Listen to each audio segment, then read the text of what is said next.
గప్పు పూడ్చుకునేందుకు ఇంకొకటి వైఎస్ఆర్సీపీకి సంబంధించిన ఎమ్మెల్సీలు దేవుడి ఫోటోలు పెట్టుకొని షూలు చెప్పులు వేసుకొని దేవుడి ఫోటోలు పట్టుకున్నారు. దేవుడి ఫోటోలు పట్టుకున్నప్పుడు షూలు చెప్పులే గనక విడవాలి అనుకుంటే మన అసలు ఈ చిత్రపటాలు స్వామివారి కావచ్చు ఎవరైనా కావచ్చు చిత్రపటాలు ఫ్రేమ్ కట్టి అమ్ముతూ ఉంటారు. ఆ షాపుల దగ్గర ఒంగోలులో అయితే చాలామంది గుర్తుంటుంది. ఒంగోలు వాళ్ళకి మస్తాన్ దర్గా దగ్గర పక్కనే 2-3 షాపులు ఉన్నాయి. అతను ఎలా చేస్తుంటాడు, ఆ ఫ్రేమ్ ఎలా కట్టిస్తుంటాడు, ఫ్రేమ్ కట్టించిన తర్వాత వీళ్ళు ఎక్కడ తీసుకుపోతారు, చెప్పులు ఇప్పేసి షూ ఇప్పేసి తీసుకుపోతారు వీళ్ళకి.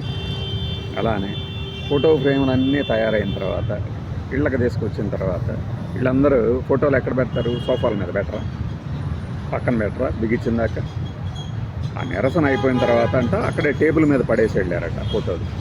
టేబుల్ మీద పడేసి వెళ్ళారో పెట్టి వెళ్ళారో మీకు ఏమైనా తెలుసా?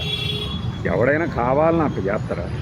కింద పడేసి తొక్కుకుంటా వెళ్ళారు అని చెప్పాలా, చేస్తారు. కానీ మెల్లిగా ఏదో ఒకటి పడుతుంది, తీసుకెళ్ళి దాని మీద జూమ్ చేసి వీళ్ళే చేశారు ఈ పని అంటారు.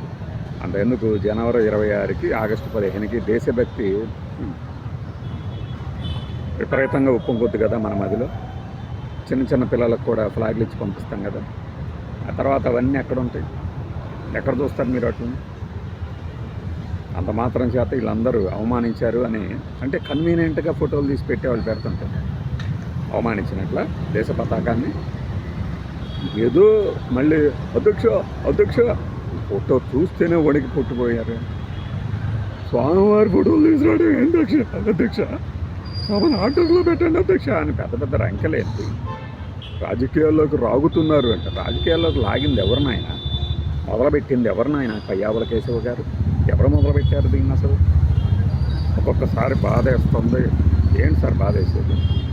మీకు ఒక్కళ్ళకే దేవుడి భక్తి ఉందా? మీకు ఒక్కళ్ళకే దైవ భక్తి ఉందా? మనం చేస్తేనేమో పెద్ద ఇదా, అవతలోడు చేస్తేనేమో అమ్మో మహాపచారం మొదలుపెట్టారు. మహాపచారం 2.0 రీలోడ్ చేస్తారట ఇవాళ నుంచి. ప్రెస్ మీట్లు పెడతారట, వైఎస్ఆర్సీపీ హైందవ మతాన్ని మీద దాడి చేస్తుందని చెప్తారట. ఏమాత్రమైనా అసలు కొంచెమైనా వెరపు కానీ భక్తునోడు ఎవడైనా ఇట్లా చేస్తాడు. ప్రెస్ మీట్లు పెట్టి చెప్తారట ఫలానా వాళ్ళు ఫోటోలు పట్టుకొచ్చారు పైకి అని. వాళ్ళు ఏమైనా అవమానించారా? దేవుడే రక్షించనే కదా అన్నది. అది తప్ప మనము ఫలానాది కలిసింది అని తర్వాత బాత్రూమ్ ఫినాయిల్ కలిపారు అని చెప్పి మాట్లాడి కావాల్సినంత రచ్చ చేసి ఇప్పుడు వచ్చి వైఎస్ఆర్సీపీ వాళ్ళు అవమానిస్తున్నారంటారా? మన కంపెనీల్లో ఏదన్నా కల్తీ ఉందంటేనేమో లేదు తాట తీస్తాం ఒక్కొక్కరిది అంటారు.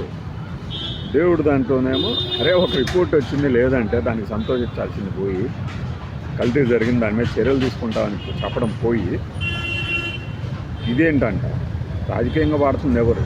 ఫ్లెక్సీలు పెట్టేస్తారట ఊరూరా. అంటే దీని మీద ఇలానే వెళ్ళాలని చెప్పేసి ఆయన కూడా చెప్పారా?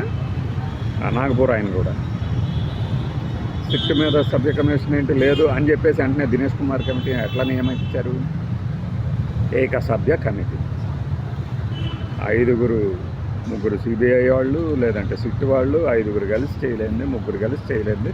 నేను ఒక్కడట ఆ నివేదికను పరిశీలించి చర్యలు తీసుకోవాలని సిఫార్సు చేస్తారట. ఏమని చేస్తారు? అసలు మన ప్రభుత్వం ముందు నుంచి వాదించిందే అది, దానికి భిన్నంగా దినేష్ కుమార్ చెప్తాడా? ఎవడన్నా ఊహిస్తాడా? దీనికి పోయి అమ్మో అంటే మన వల్ల కావటం లేదు, మిగిలిన అంశాల్లో మనము ఈ రాజకీయంగా ఈ పార్టీని మనం ఏమీ చేయలేము. ఎందుకంటే మన వైఫల్యాలు కనబడతాం. అసెంబ్లీలో ఎమ్మెల్యేలే, మన నర్సరాపేట ఎమ్మెల్యే కూడా చెప్పాడు కదా, 2 ఏళ్ల నుంచి చూస్తున్నాం సార్, 2 ఏళ్ల నుంచి అడుగుతూనే ఉన్నాము, పట్టాలు ఇవ్వట్లేదు, పొజిషన్ సర్టిఫికెట్ ఇవ్వట్లేదు అని. ఈ వైఫల్యాలన్నింటినీ కప్పిపుచ్చుతూ బడ్జెట్ మీద చర్చ జరగట్లేదు అధ్యక్ష. ఏం బయట జరుగుతుందిగా బడ్జెట్ మీద చర్చ? సమాధానం చెప్పండి.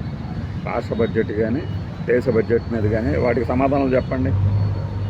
మీకు సమాధానం చెప్పే సత్తా ఉందా? వైఎస్ఆర్సీపీ సంగతి తీసి పక్కన పెట్టండి. ఆ పార్టీ ఎటు చేతకాని పార్టీ అయిపోయింది కదా మీ దృష్టిలో. జనం అడిగే ప్రశ్నకు సమాధానాలు చెప్పండి. GST 2.0 పండగ అన్నారు కదా, కర్నూలులో పెద్ద సభ కూడా చేశారు కదా, ఎంత లాభం ఇచ్చారు? కేజీ వేరుశనక్కాయలు ఉరఫ్ పల్లీలు ఎంత ఉన్నాయి? 190 నుంచి 220 దాకా ఎందుకు పెరిగింది? గోధుమ పిండి 60 రూపాయలు ఎలా అయింది? కందిపప్పు 180 ఎలా అయింది? పెట్టండి సార్ చర్చ. వివత్సమైన మెరుగుదల కదా. అది వదిలేసి దేవుడి పేరుతో రాజకీయాలు అంటే ప్రెస్ మీట్లు పెడతారు.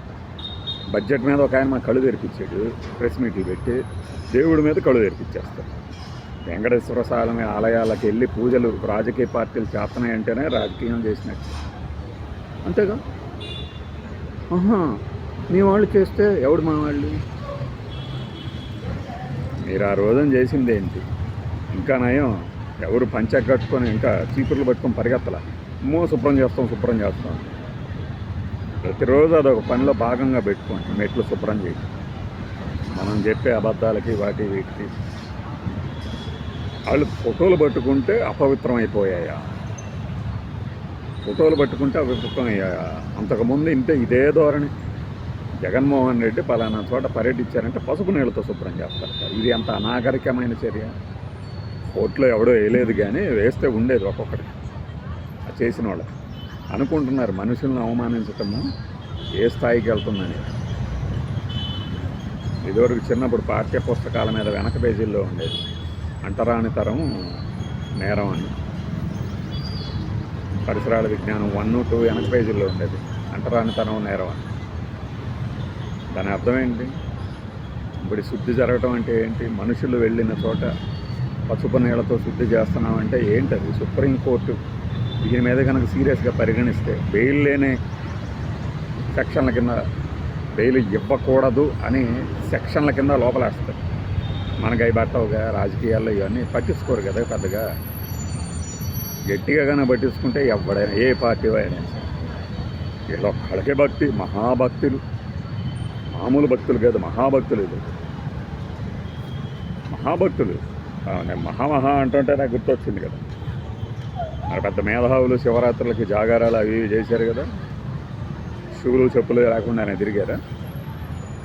అవి సెట్టింగ్. ఏంద్రా సెట్టింగ్? ఏం సెట్టింగ్? నీకైతే సెట్టింగ్, అవతలోడికి ఫోటోనే మా దేవాది దేవుడు విగ్రహం